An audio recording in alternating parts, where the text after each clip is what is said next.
звенящая тишина и абсолютно пустая детская площадка. Вот такую картину можно увидеть во многих дворах нашего города. Мы находимся на Голубятниковой, и этот двор, как и многие другие, вошел в программу «Наш двор». Но, кажется, местным жителям придется ждать обновлений немного дольше, чем они полагали, из-за неопределенной экономической ситуации в стране.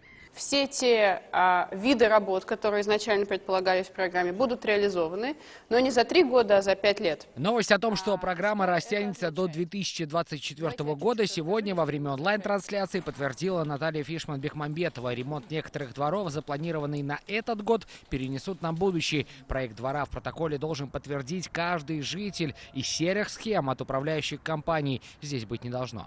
Там нужно каждый раз разбираться. Может быть, было объявление, просто человек в этот момент был в отъезде, и потом он вернулся и пропустил этот момент, и потом у него возникли вопросы. А может быть, действительно, мы не можем исключить недобросовестность в каких-то случаях управляющих компаний, например. Почему не везде делают прорезиненное покрытие, как формируется очередность капремонта и где увидеть схему будущего двора? В чате трансляции помощнику президента десятки вопросов. Один из популярных: будут ли в Казани и других городах вырубать деревья ради парковок? Давайте я расскажу, в каких случаях мы допускаем вырубку деревьев. Это важно. Первое – это если дерево аварийное, признано аварийным.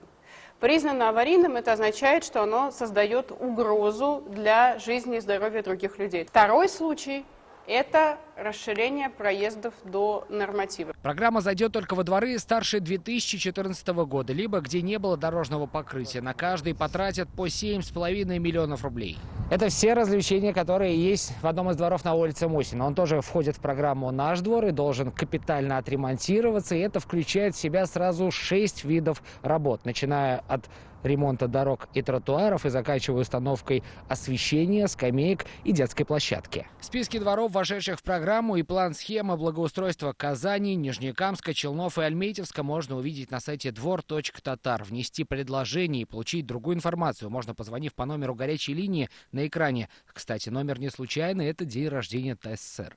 Дай бог, к этому моменту у нас закончится самоизоляция, и мы все будем радостно гулять по набережной озера Кабан и другим замечательным местам, обниматься и поздравлять друг друга. Сергей Хайдаров, Игорь Романов, ТНВ Казань.